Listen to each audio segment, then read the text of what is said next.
गांव में एक पुराना सुनसान हवेली था जिसे लोग भूतिया हवेली कहते थे। ये हवेली बहुत सालों से वीरान पड़ी थी। कहते थे कि वहाँ एक भूतनी का साया था, लेकिन वह किसी को नुकसान नहीं पहुँचाती थी। कुछ लोग उसे अच्छी भूतनी कहते थे।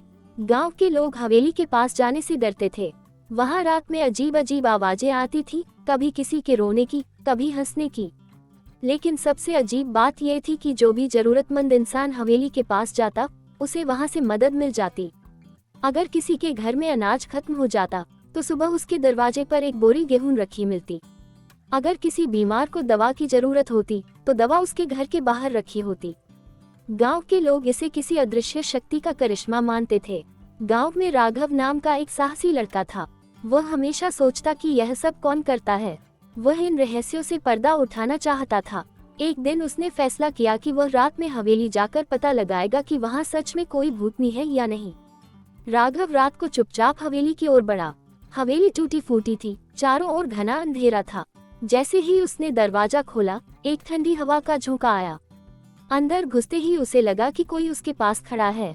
अचानक उसे एक धीमी आवाज सुनाई दी, डरो मत, मैं तुम्हें कोई नुकसान नहीं पहुंचाऊंगी। राघव ने देखा कि सामने एक सफेद साड़ी पहने एक औरत खड़ी थी। उसकी आंखों में करुणा थी, न कि डराने वाली चमक। राघव ने हिम्मत जुटाकर पूछा, तुम कौन हो? वह औरत मुस्कुराई और बोली, मैं इस हवेली की पूर्व मालिक की बेटी रंजना हूँ। कई साल पहले मेरे पिता ने मेरी शादी एक लालची जमींदार से तय कर दी थी, लेकिन जब मैंने मना किया तो उन्होंने मुझे इस हवेली में बंद कर दिया। धीरे धीरे मेरी हालत बिगड़ गई और एक दिन भूख और तड़प से मेरी मौत हो गई। तब से मेरी आत्मा यहाँ भटक रही है। राघव ने सहानुभूति से पूछा, लेकिन तुम गांव वालों की मदद क्यों करती हो? रंजना ने कहा, जब मैं जीवित थी तो चाहकर भी किसी की मदद नहीं कर पाई। अब मेरी आत्मा को शांति तब मिलती है जब मैं दूसरों की भलाई कर पाती हूँ। राघव ने गांव के लोगों को ये बात बताई।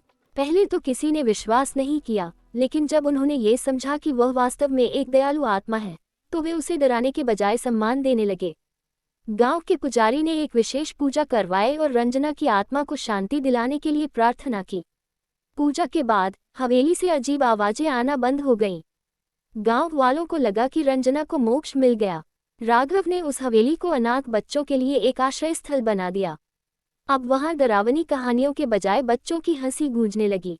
गांव के लोग अब वहां बिना किसी डर के जाते थे और हर कोई रंजना की कहानी को एक प्रेरणा के रूप में याद करता था।